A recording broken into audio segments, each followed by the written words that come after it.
Hey, what's up? Welcome back to the other shuffle.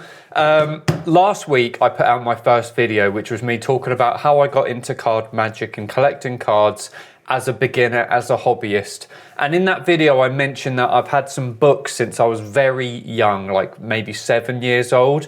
So I thought today what I would do is maybe just teach you guys some really basic card tricks. The first 3 card tricks I ever learned, in case you've never learned one and you're just a card collector like me and you kind of want to follow me on this journey of progressing and getting better. So what better way than to have you learn something and you can let me know how you're getting on learning as well, because that's what this is all about, man. Beginner to beginner, let's grow together and let's progress together. I actually dug out the books from my magic books this morning and I found the books I was talking about. So this book here, Mark Wilson's Cyclopedia of Magic, I think I've had this since I was about 7 years old, man. This has been so battered and used and read 100 million times. And there's a trick in here I'm going to teach you today. I've also had this book since I was about 10. Nothing fancy. I think it's just it's probably from like W.H. Smith's or something, I don't know. But there's some really good effects and some really cool principles in here. Like this teaches like a stack that I use all the time these days, like the chased stack. And yeah, there's just some cool stuff. So I'm gonna grab a deck of cards and I'm gonna teach you the first 3 card tricks I ever learned. Let's use the Cherry Casinos. I love these cards, man. So this first card trick I ever learned, I actually don't know where to credit it. And I do want to make a point of like, because I'm such an amateur, I do want to make sure I'm crediting anything that I do, because I don't really plan on doing too much teaching on here because I'm still learning myself. The point of today's video is just to get you guys, you know, having something to learn along with me. But I don't know where to credit this trick, but it's one of those tricks I just learned growing up. I think my granddad or my uncle probably showed it to me, but it's a very nice, simple, sort of self-working card trick that you can perform on someone. It's very simple. Your presentation of it or how you do it, you know, is up to you. All right, so this first trick we're going to learn is a super simple trick that anyone can learn, and this is my goal. I want you guys learning with me and practicing, and you can report back to me in the comments how you're getting on. But it goes a little bit like this. So we're going to use a deck of cards, obviously. We're going to give them a little bit of a mix up, maybe a couple of little cuts here just to make sure everything's nice and fair. And I'm going to get you to pick a card. So I'm going to turn away so I don't see what card your card is. There we go. Now, as they're looking at the card, you're going to spread through like this, ready for them to put it back wherever they want. So they can put it back in here. Boom. And then simply we square it all up. And then we're going to put them down. And at this point, how you reveal the card, this is up to you. This is like jazz. The thing that makes a good trick is the moment between that and the reveal is what sells it. So however you want to try and sell the next bit, you can. You could go down a bit of a mentalism route, like, okay, I'm thinking about this. I've got a feeling like just, it's a black card, isn't it? Okay, so, okay, that narrows it down a little bit. I'm going to have a look through here and, okay, maybe this one. If I've got this right, your card was the 8 of clubs. And then they're going to be like, oh my God, are you an actual wizard? But it's so simple, man. This trick is the first trick I ever learned. Like a family member showed me when I was like 5 or 6 and it fooled the pants off of me. The secret is, you've got a pre-set up deck. You've got all the red cards together and you've got all the black cards together. What happens is, when you first spread the deck for them, you're only spreading the top half, so you know that they're going to be picking a black card. So in this example, let's take the 10 of... Hey, the 10 of clubs. That's our lucky card. As they're looking at it, you're going to then push over a big chunk here and spread the bottom half. So you know that it's going to go in amongst the red cards, right? So you've got one black card amongst red cards, and how you do the next bit, however you want to jazz up your reveal, is up to you. Okay, so we grab this and we know it. Like you could do like a little magician's choice thing where maybe you put down 4 cards and you're like, right, you in your head, you know, like say this card here. Let's do it just to make it like I'll show you. So we've got 4 cards down. You in your head know this is their card, but you're going to go through a thing of like, okay, I think it's one of these 4. Touch 2 cards for me. Now, depending which 2 they touch, you're going to do a bit of a magician's choice. Let's say they touch these 2. You're going to say, all right, we'll put these aside. Let's say they touch these 2. We'll be like, okay, we'll get rid of them. So either way, you're kind of eliminating it to the point where now you're down to 2 and you're like, okay, touch 1. If they touch their card, perfect. Tell them to bring it towards themselves. They can flip it over and it feels like a miracle. If they touch this one, great. You can say, we'll get rid of that again. We're left with one card.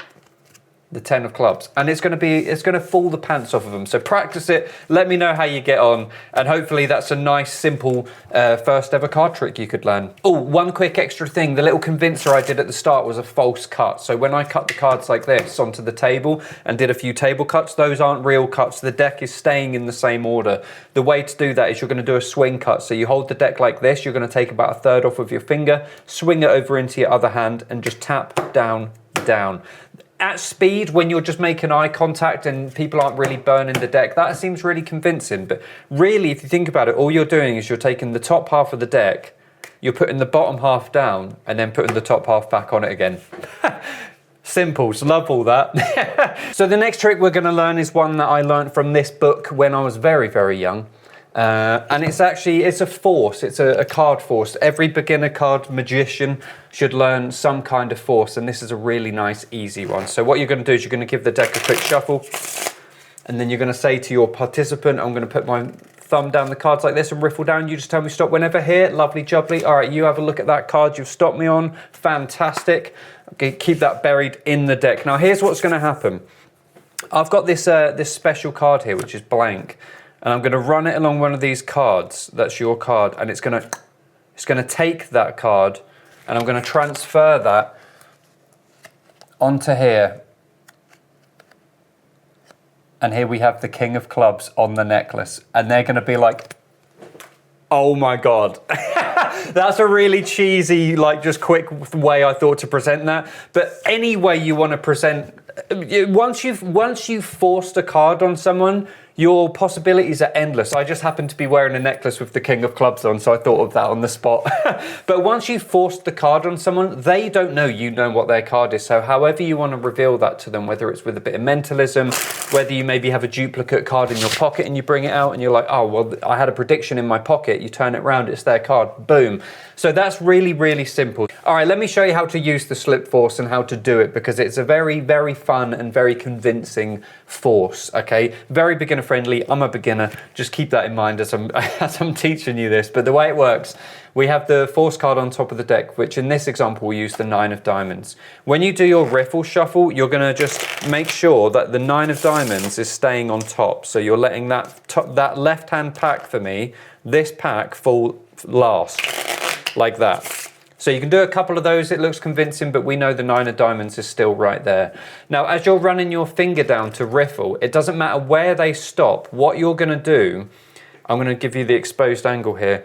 These fingers here are going to contact that top card, and as you pull this pack away, you're just sliding it out like that, you see? So the 9 of diamonds starts here. You're sliding that 9 of diamonds, keeping it on that pack. So from the front, that looks very, very convincing, all right?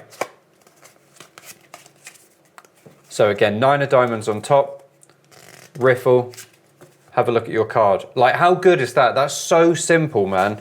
But it's just all about that little glide. So just making sure you get that little boom, and you hide that with the pack that you're lifting out. So from this angle, it's not super, well, it is kind of angle sensitive. I kind of want to turn myself this way, and my excuse for that is to show them that I'm doing that riffle, okay? When you're here, as you slide this pack forward, you're going to kind of slide it towards them to try and hide the card being slipped underneath. So like this. And then there's the force card. And then from there, you can do what you want, man. You can be jazzed with it. It's so, so fun and so easy. Go easy on me in the comments, by the way, because like I said, I am an amateur hobbyist beginner as well. The whole point of this video is just to teach you some fun beginner tricks to do on your friends.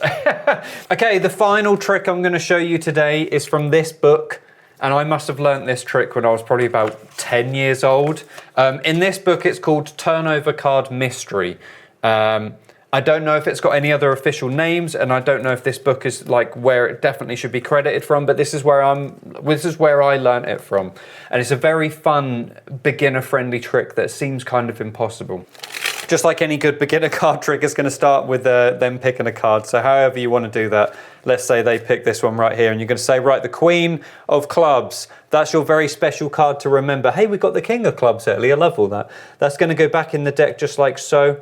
Boom. And now it's actually quite interesting that you thought of that card, because the Queen of Clubs has a really special sort of feature. Not many people know this, but the Queen of Clubs used to be into gymnastics, and she used to do loads of backflips, and she used to be known for like being able to do stuff upside down. So for some reason, she's just obsessed with always being upside down. And she's even turned herself over in the deck. Your card, the Queen of Clubs. Again, that presentation, just freestyling, that was silly. But that's an amazing, easy card trick to do. Let me teach you how to do it, all right? So this one also has a little bit of a tiny setup, all right? Nothing crazy. All you're going to do is you're going to take one card and place it the wrong way round on the bottom of the deck, just like this, okay? And then hold the deck the usual way round. So if you're gonna do like a fan or like some kind of spread for people to pick a card, you just have to be careful not to flash that the bottom card there is like face up. So however you wanna do that, whether you wanna do like a dribble or just like a classic, just, you know, pick a card, it doesn't matter. As long as you're not showing them, the bottom card here is also the wrong way around. You see that? So you want to kind of keep that hidden. So as they pick this card, as their eyes are not on you and they're on the card, all you're going to do is turn the deck over like this, okay? So now when they turn back around and they're looking at you, they still think the deck is the right way. So as you put the card in, it looks like it's going the right way, but if you look, it's actually just the cards are the wrong way round. So at this point, this is where you want to do some sort of big hand gesture, the big movement here, and like looking them in the face and saying, it's crazy that the card you've picked is actually, and as you're doing that, or whatever you want to say, this hand is just simply going to turn it over one more time. And you're making that big thing of like, oh my God, tell me what card you picked. And they're like, oh, the Queen of whatever, or whatever we picked. And then you make up some silly story about it and however you want to do your patter. And you've already turned this round again. Now, the final thing, the reveal, you're going to spread the cards and show that one card is now the wrong way round and it's their card. It is crucial as you do this spread not to spread the bottom pack much, otherwise you're going to flash that this is the wrong way round. One thing you could do to kind of get away with this is actually, if you've got a deck with a double backer, like this, so the back design is on both sides, that is going to hide you're fine then. So if you start with a double backer on the bottom, if you don't have one, you could just make one, right? Say you get a new deck and you've got the jokers but you don't plan on using them, just glue them together, make your own double backer. That way, when we do the same thing, here we go, 10 of spades, the pack's flipped, the card goes in, flip it again. Now you can spread to your heart's content, and that's, you know, the double backer is just going to look like it's still the wrong way round. They see a miracle. They see the card the wrong way. So simple, man. So there you go. 3 really simple beginner-friendly card tricks for you to learn if you've never learned a card trick before. Excuse my terrible handling, and I've never really taught a card trick before, and the improvised patter was so... But it's jazz, man. Just do what you want with it. Take those principles I just showed you, practice them to the point where you're really comfortable with them. And then I challenge you guys to go and just show a family member, a friend, or your partner one of those tricks and see if you can fool them, and let me know down in the comments. We're going to grow together, we're going to progress together, and we're going to enjoy cards together. So thank you so much for watching the other shuffle once again. I've got a feeling my next video is going to be a bit arts and craftsy. So if you're into that, stick around next week for that.